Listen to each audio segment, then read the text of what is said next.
It's great that we live in a time where most children have access to a large number of toys, games, and electronics. All of this is designed to keep your offspring's childhood hassle-free and wonderful. However, dear listener, if you were born before or during the 1980s, you may have missed out on the wonderful amenities and attractions that the modern world now provides for children. But was your childhood less fun just because you didn't have electric cars or a doll which imitates a child's cry? Certainly not. Since you were not able to do these things, how did you manage your creativity, which overwhelms every young person? How do you care and develop a child's creativity in this ready-made world? I invite you to watch. Hi, my name is Sophie, and you are watching Practical Parenting, a YouTube channel established to inspire you to become a better parent by promoting intimacy parenting and a non-violent upbringing. Once a week, you will find an animation on an interesting educational topic. If you are interested in these matters, subscribe to our channel.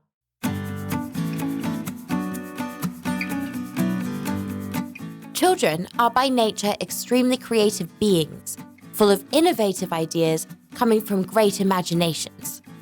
As a parent, you don't have to force it into your child's head. You just need to be able to cleverly use what the little person already has inside of them. It is important to shape creativity so what the child creates never turns against the parents. Well, anyone with children knows how irrational and dangerous these ideas can be. Therefore, it is necessary to take care of the direction of creativity in the right direction on a regular basis. Remember that creativity is not only about making paper tears or making toys from whatever the child finds in the forest.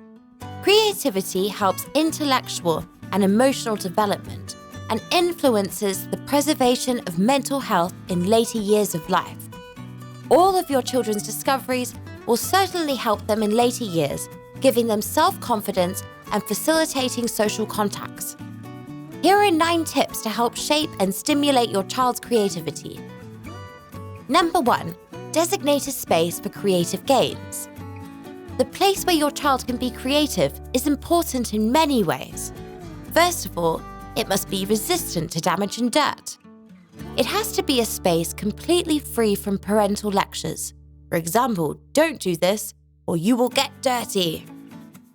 Therefore, there is no point in creating a fairy tale-like playroom for your child, full of sophisticated equipment. Rather, create a corner with a stack of Lego bricks, a box of old dressing up clothes, art, and creative materials.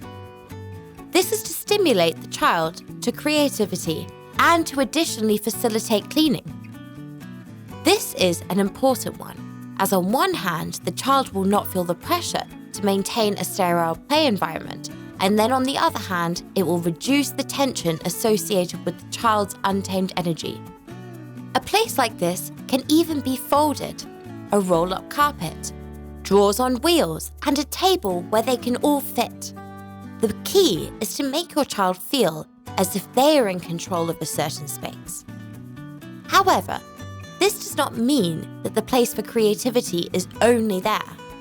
It is important to let the child into the kitchen, workshop, or garden, depending on the appropriate age.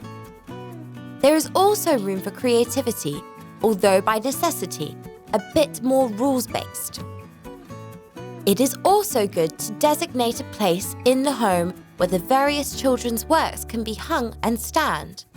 This is not so important for the younger children, as they create for the very fact of creating, but it will certainly be important for the older children, whom showing their works in public among the family can be an important step in building self-confidence. Number 2, allow free time. The child should be given not only space, but also time. Let your child play without a schedule. If you have a busy schedule, plan a block of 1 to several hours of creative play. This time is not for TV or audiobooks, although music can always be great for the atmosphere. Don't forget to encourage a creative approach to music as well. In today's world, it is very important to secure a space for spontaneity and creativity. Quite simply, if you do not secure that time, it will be taken over by various other pressing matters. It cannot be that 1 hour a week that is left free between pool, karate, piano, and basketball. Time for creativity should be a completely free afternoon, unlimited with no errands to run. It is also a good idea to have it entered into your calendar so that you don't forget about this time for your child. Number 3, simplify. Just like you don't need to create a fancy play area, you also don't need the latest and greatest toys. Child psychologist and educator Dr. Charlotte Reshnick promotes simplicity in games and activities. It turns out that limitations stimulate creativity. For example, playing with Lego bricks. But instead of following the instructions, let the kids set the wheels of their imaginations in motion and build what they would like. Remember that there are so many options for toys, and it should not be limited to the traditional ones. For example, toys could be clothes, plastic tubes, containers, cards, leaves, and even acorns. There are so many items around which can all be utilized into toys. For us, it may only be packaging or something secondary, but if you look deeper, there is a mine of inspiration and a base of creativity for both of you and your child. Do you need some examples? They could use a jar as an instrument, craft a lamp made from a bottle, and that's not even the tip of the iceberg. Number 4, make sure you activate different senses.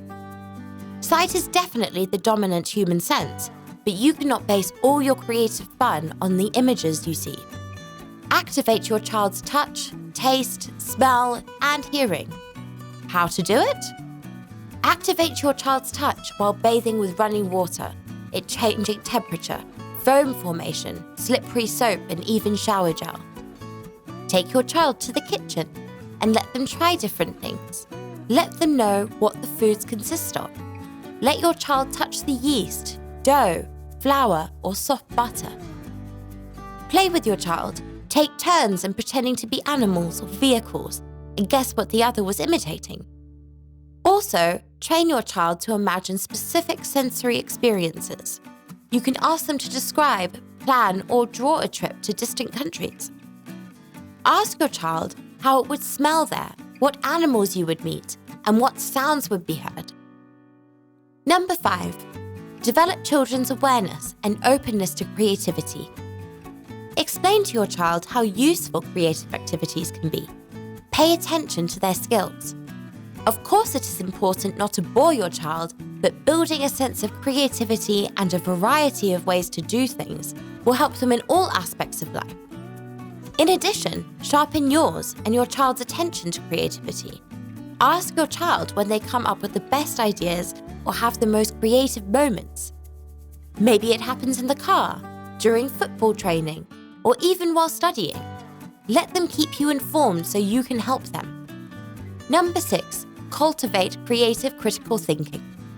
Developing creativity is not only about molding plasticine with your 5-year-old, relaying practical knowledge to teenagers.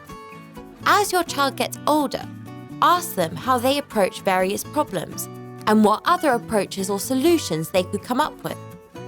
Show them creative notation techniques such as sketching, mind maps, and infographics.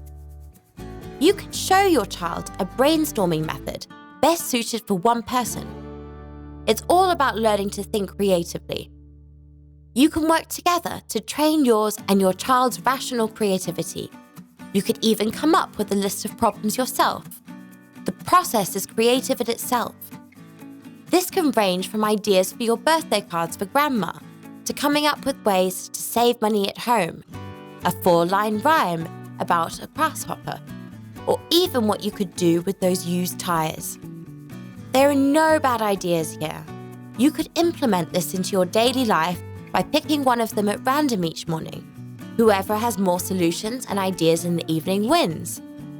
You can play long-lasting games with this method and even come up with meaningful rewards for your child. Just remember that the greater the material reward, the less the motivation to play. Number 7, avoid managing your child. Children have an amazing innate ability to be creative when they play freely on their own. Unfortunately, the interference of adults often suppresses or even reduces this innate ability. It is extremely important to support your child's creativity so that they do not feel managed. It will immediately discourage them from creating. It is also a great idea to leave the children playing in pairs or with a larger group, but without adults. Sure, they need to be under constant care by the parent, but they also have to creatively solve problems among themselves. This enables the development of social skills and awareness of moral principles. Social norms will come to your child by themselves, and if you let them communicate comfortably around others. Number 8, support your child's passions. Here's a quick tip: pay attention to your child's interests and provide them with materials and activities which are appropriate for these interests. This doesn't mean investing in every hobby that they would like to take up and letting them jump from flower to flower. It is not about the child jumping from flower to flower. We must also make them accountable for their own choices and support the development of sticking to which hobbies they would like to pursue. However, there is no need to force your child to stick to them. Just help guide them with rational management and suggest your child persists with their chosen hobbies. Number 9, nurture your own creativity. As children learn a lot by watching and observing their parents, you should take care of your own development in this area. Do this persistently and don't hide it. When you use some creative problem-solving techniques, show your child how you do this. When you indulge in creative relaxation, such as colouring for adults, logic puzzles, or reading, let your child not only watch, but feel proud that you consider them mature enough that you want to show them your creative achievements. But creative not only by yourself, but also with your child. Join them while they draw, build, or colour. Invite them to cook or do some do-it-yourself projects. Also show them how to use recipes creatively. These 9 ways will help your child develop their creativity, but also tighten the bonds between you and stimulate your own creative and out-of-the-box thinking. This way, parenting becomes a mine of benefits. Wishing you lots of parental love and close relationships with your loved ones.